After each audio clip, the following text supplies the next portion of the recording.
penjumlahan dan aturan perkalian, juga aturan pengisian tempat. Langsung aja ya kita mulai. Nah, di sini ada kaidah pencacahan dengan aturan penjumlahan.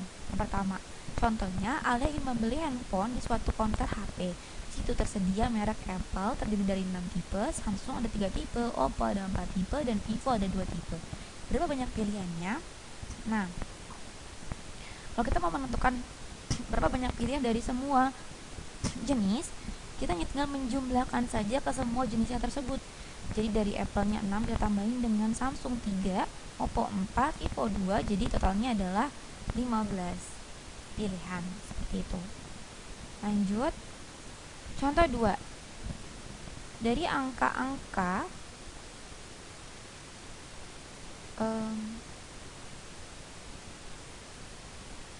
sebentar. Nah, di sini untuk yang ini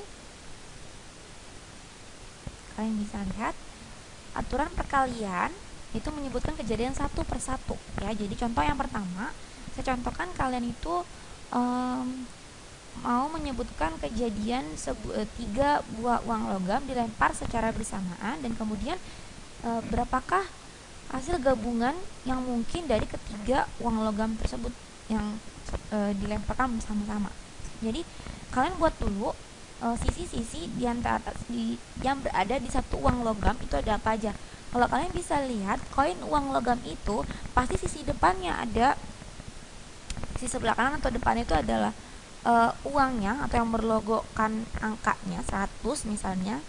Terus kalau yang dibaliknya sini itu pasti ada gambar dengan burung Garuda atau lambang-lambang pahlawan lainnya gitu ya. Lambang burung Garuda biasanya kan. Nah, setelah itu ya berarti kita misalkan untuk yang angka kita buat misalkan dengan simbol A yang ini. Untuk yang gambar burung Garuda kita simbolkan dengan G sini ya. Nah, ini adalah satu uang logam. Tuh. Kenapa di sini kita buat lagi AG? Jadi setiap sisi dari uang logam itu, sisi angkanya ini harus kita pasangkan dengan harus kita pasangkan dengan uang logam lainnya gitu. Jadi si angkanya ini kita pasangkan dengan beberapa dua sisi di uang logam satunya, dan gambar yang tadi satu uang logam yang pertama, gambar yang pertama itu kalian juga akan pasangkan dengan uang logam yang kedua, sisi yang kedua, yaitu dengan angka dengan gambar. Jadi setiap sisi-sisinya itu kita pasangkan dengan angka gambar seperti itu. Sama seperti halnya yang ini itu adalah kolam yang ketiga, atau disebut dengan ini tuh yang ketiga ini adalah uang logam yang ketiga, yang kedua ini adalah uang logam yang kedua gitu. Jadi kenapa panahnya seperti ini? Ya memang ini sudah ketentuannya gitu. Jadi A kita pasangkan dengan A, kita pasangin lagi dengan A, jadi AAA. A kita pasangkan dengan A, kita pasangkan dengan G, jadi AAG. A kita pasangkan dengan G, kita pasangkan dengan A, jadi AGA. Kemudian yang keempat, A kita pasangkan dengan G, kita pasangkan dengan G, jadi AGG gitu. Nah, ini untuk pasangan dengan yang sisinya dimulai dari G, dimulai dari gambar. Kita urutin lagi kayak tadi, tapi beda halnya ini kita mulai dengan dari G. Jadi G pasangkan dengan A, pasangkan dengan A, jadi GAA. G pasangan dengan A, pasangan dengan G, ini alurnya ya, jadi G AG. G kita pasangan dengan G, kita pasangan dengan A, jadi GGA. G kita pasangan dengan G, kita pasangkan dengan G menjadi GGG seperti itu. Nah, lanjut untuk yang ini, yaitu kalau kalian mau tahu berapa cara yang dapat ditempuh ketika kalian mau pergi dari kota Bogor misalnya ke Bandung gitu kan, pasti ada beberapa banyak jalan dong ya kan. Nah, kalau sekarang sih untungnya udah ada aplikasi kan, udah ada aplikasi lain yang dibuat oleh pengembang ya kan, programmer. Jadi kalau cara manualnya gitu ya, nah ini saya pilih contoh dari kota A ke kota B dapat ditempuh dengan dua cara, Dari kota B, kota C dapat ditempuh dengan 4 cara. Berapa cara yang dapat ditempuh dari kota A ke kota C? Sebenarnya, kalau cara simpelnya hanya kalian tinggal mengkalikan saja jumlah cara dari kota A ke kota B. Ada 2 cara. Ini bisa dari kiri atau dari kanan misalnya. Terus dari kota B ke kota C ada 4 cara. Jadi jalur yang pertama ini, jalur yang kedua ini, jalur yang ketiga ini lewat tengah, jalur yang keempat lewat sebelah kanan sini gitu. Nah, hasil yang mungkin ini sebenarnya ini memetakan. Jadi dari jalur 1 ke jalur 1 ini namanya 11. Jalur 1 ke jalur 2 ini namanya 12. Jalur 1 terus lewatin lagi ke jalur 3 sebelah sini. Biasa pakai C, ini namanya jalur 13. 1 dari sini ke jalur 4, ini namanya 14. Dari jalur 2 sini ke jalur 1 sini 21, jalur 2 ke jalur 2 sini nyambung 22. Jalur 2 kita sambungin lagi ke sini jadi 23, jalur 2 kita sambungin lagi ke sini jalur 4 jadi 24. Seperti itu analoginya. Lanjut untuk yang ini untuk masalah cara seseorang dapat masuk dan keluar dengan pintu yang berbeda atau dengan pintu mana saja. Jadi kalau misalkan kalian lagi ada di apartemen atau ada di sebuah gedung pertemuan yang banyak pintunya, kalian nggak usah bingung, ada cara manual dari setelah kalian mempelajari matematika.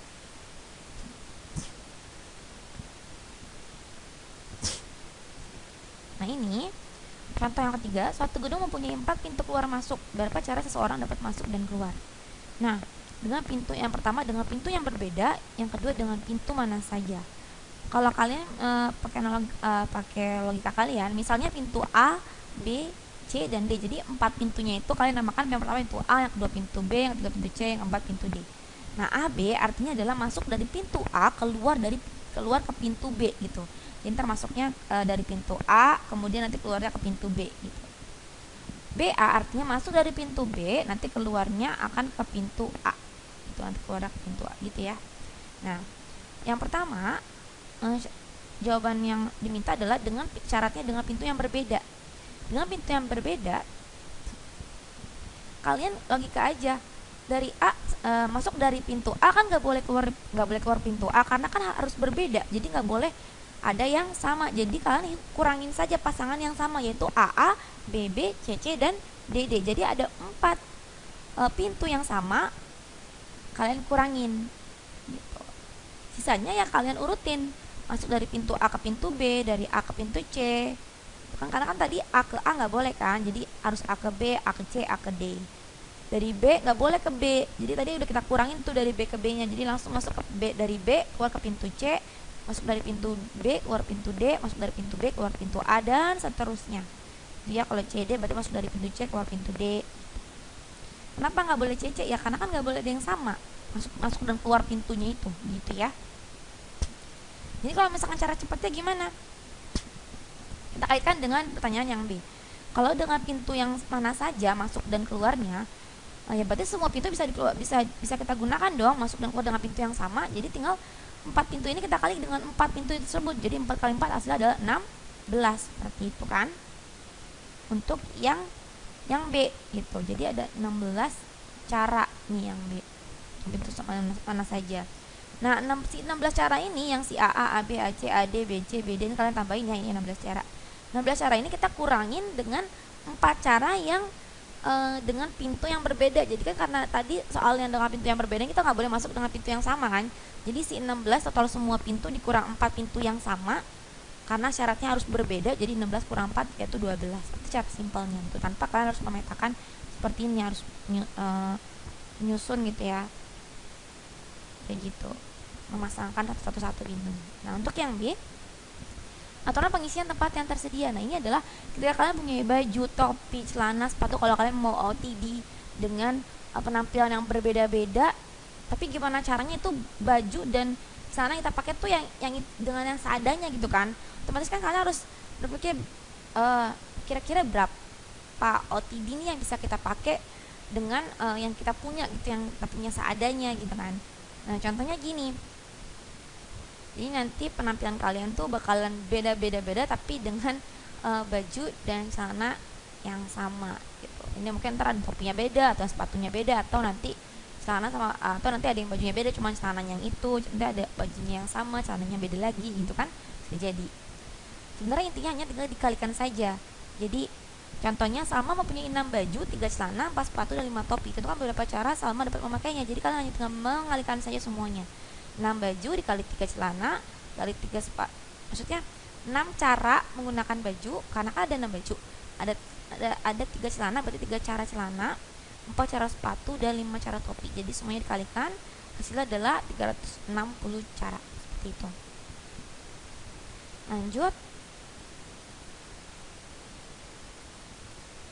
Nah, kita masuk ke ini. Aturan pengisian tempat, tapi kita mulai dari angka-angka ya. Kita akan belajar mengisi tempat, yaitu angka-angka. Nah, kalau kalian sambil dibuka modulnya, yaitu halaman 80, modul yang warna putih ya. Dari angka-angka 0, 1, 2, 3, 4, 5, dan 6, berapa banyaknya bilangan yang terdiri dari 4 angka yang dapat disusun? Yang pertama, kalian harus mencari 4 angka yang dapat disusun, yaitu tanpa pengulangan, artinya tidak boleh berulang. Yang B, boleh berulang. Jadi gimana caranya? Yang A, tanpa pengulangan.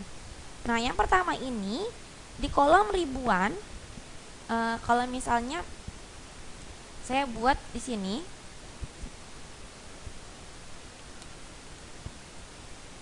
nah ini tadi kan soalnya adalah dari angka 0, 0, 1, 2, 3, 4, 5, dan 6 itu berapa akan disusun menjadi 4 angka ya. Akan disusun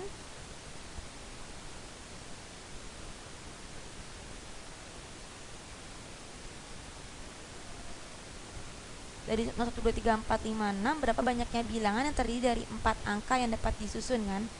Berapa banyak bilangan yang terdiri dari 4 angka yang dapat disusun? Berapa banyaknya gitu kan?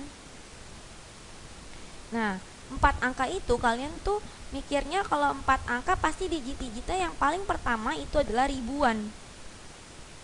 Ya kan? Yang kedua, kolomnya itu adalah kolom posisinya yang paling pertama adalah ribuan, yang kedua adalah ratusan, yang ketiga adalah puluhan, yang keempat adalah satuan. Nah, ini kolom-kolomnya.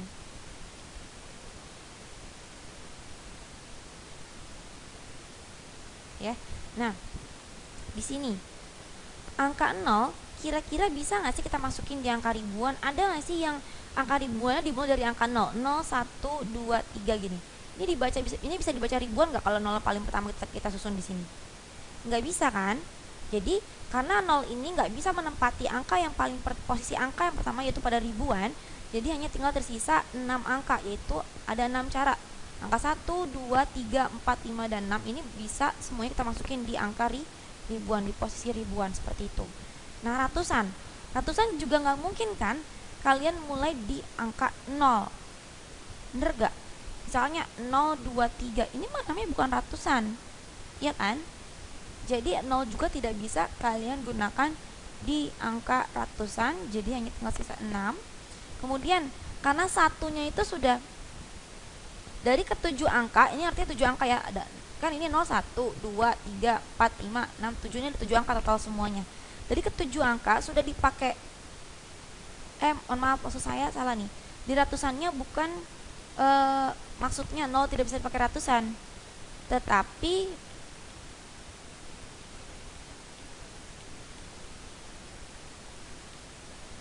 karena di ratusan udah kepake 1 angkanya gini. Kalau kalian mau menyusun sebuah 4 digit, jadi 1 angkanya tuh udah kepake di ribuan. Di antara 7 angka nih, di antara 7 angka yaitu ada pilihan 0, 1, 2, 3, 4, 5, 6. Itu satu angkanya udah kepake nih di angka ribuan. Misalnya angka 5, otomatis sisanya kan masih ada lagi tuh. Dan 0 pun termasuk, masih bisa masuk ke angka ratusan. Contohnya gini. Kalau misalnya di ribuannya saya ambil angka 5. Ya kan? Angka 5-nya saya ambil nih untuk di angka ribuan. Otomatis ratusannya, tapi nolnya masih berlaku nih karena ya. Misalnya satu angka kita ambil dari angka 5 jadi angka ribuan, nolnya bisa nggak dibuat angka ratusan? Bisa dong.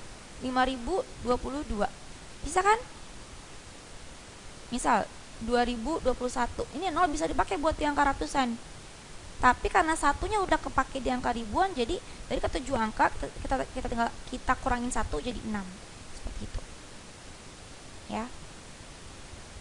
Nah, dari ke 6 angka udah kita pakai lagi 1. Jadi saya tinggal 5 angka yang bisa kita pakai jadi angka puluhan. Dari 5 angka sudah kita pakai 1 lagi buat angka satuan, jadi sisa tinggal 4 seperti itu. Jadi tinggal kalian kali ini 6 kali 6 36 kali 20 720. Jadi ada 720 cara. Itu ya. Ini untuk yang tanpa pengulangan, dia jadi nggak boleh berulang. Ini syaratnya itu hanya untuk yang tanpa pengulangan atau tidak boleh berulang. Tidak boleh berulang maksudnya. Tidak boleh berulang atau tanpa pengulangan. Nah, untuk yang selanjutnya yang boleh berulang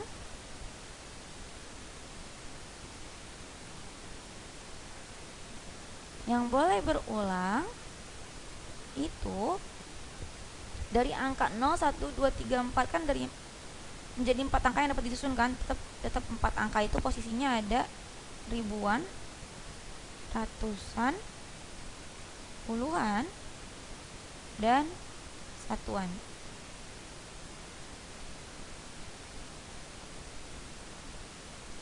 Nah, karena dia boleh berulang, jadi tetapi tetap saja angka 0 itu tidak boleh menempati angka ribuan, tidak boleh menempati posisi di ribuan. Karena kan tadi saya bilang si 0 ini nggak bisa menempati angka ribuan, nggak bisa menempati posisi ribuan. Jadi dari 7 angka, dari 0, 1, 2, 3, 4, 5, 6 hanya tersisa 6 angka yang bisa dipakai, yaitu 1, 2, 3, 4, 5, 6 yang bisa menempati angka ribuan. Jadi ada 6 cara. Kemudian kayak tadi nggak kayak tadi, beda karena boleh berulang, jadi semuanya boleh dipakai. 7 angka itu boleh dipakai, jadi 7 angka bentuk di ratusan, 7 angka di puluhan, 7 angka di satuan. Kenapa semuanya 7? Karena boleh berulang. Semua angka itu 1, 2, 3, 4, 5, 6 itu 0, 1, 2, 3, 4, 5, 6 itu boleh kita pakai terus-terusan di angka di posisi ratusan, puluhan, dan satuan seperti itu. Kayak gitu ya. Nah, jadi tinggal kalian kali saja. 6 kali 7 kali 7, ini hasilnya adalah 2058 bilangan. Sorry, ini bukan cara ya. 2720 bilangan. Seperti itu. Jadi nanti ada pasangan-pasangan. Nah, makanya kenapa dulu itu ketika kita belum punya komputer, cara manual untuk membuat plat nomor ya seperti ini. Cara membuat manual untuk KTP, nomor-nomor KTP, nomor KK, nomor-nomor segala macam yang harus membuat urutan-urutannya itu menjadi tidak ada yang sama. Nah, ini dengan aturan peluang ini, aturan perkalian materi peluang kita ini gitu. Lanjut untuk contoh soal berikutnya. Ini kalian ganti ya slide-nya, bukan 20 bilangan tapi 2058. Slide yang terakhir di sini, tentukan banyaknya bilangan ganjil yang terdiri dari 3 angka yang disusun dari angka-angka 1, 2, 3, 4, dan 5. Yang pertama syaratnya angka tidak boleh berulang, yang kedua angka boleh berulang. Nah, ini banyaknya bilangan ganjil. Nah, banyaknya bilangan ganjil dari 1, 2, 3, 4, 5 ada angka berapa ya sih bilangan ganjil? Coba pikir. Ya, betul, ada 3, yaitu 1, 3, dan 5 ya. 1, 3, dan 5 ini adalah bilangan ganjil. Seperti itu. Jadi angka satuannya kalian hanya bisa isi dengan 3 angka, yaitu 1, 3, dan 5. Seperti itu ya. Kemudian ada syarat yang tidak boleh berulang, ya kan? Angkanya tidak boleh berulang nih. Dari angka 1, 2, 3, 4, 5 totalnya kan ada 5 nih. Ya kan? Totalnya ada 5. Karena udah kepake 1 di angka satuan, karena udah diambil satu angka nih, misalkan dari 1, 2, 3, 4, 5 udah kalian pakai nih satu angka untuk di posisi satuan, maka dari 5 angka ini kita kurangin 1, jadi sisanya tinggal 4 di ratusan. Jadi mundur cara ngerjainnya. Mulai dari satuan dulu kita isi, karena syaratnya diminta hanya untuk bilangan ganjil satuannya, jadi kita isi untuk di syaratnya bilangan ganjil. Kemudian dari 5 angka ini udah ambil 1 di satuan, jadi tinggal tersisa 4 cara atau 4 angka yang bisa dipakai untuk di kolom ratusan. Kemudian untuk di kolom puluhan itu karena udah kepake 1 lagi di ratusan, jadi tinggal sisa 3 gitu. 4-nya kita ambil 1, jadi tinggal sisa 3. Seperti itu. Jadi tinggal kalian kali 4 kali 3 kali 3, itu hasilnya adalah 36 bilangan. Nah, yang terakhir angka boleh berulang. Nah, kalau angka boleh berulang, cara pertama ngerjainnya adalah dari 3 digit angka atau 3 susun angka yang bisa kita susun, yaitu ratusan, puluhan, satuan saja. Ini kan tadi yang syarat pertama yang kalian harus kerjain, langkah pertama yang harus kalian kerjain adalah satuannya dulu. Satuannya harus diisi dengan angka ganjil, bilangan ganjil, yaitu 1, 3, dan 5. Kemudian karena boleh berulang ya, 5 angka itu tuh boleh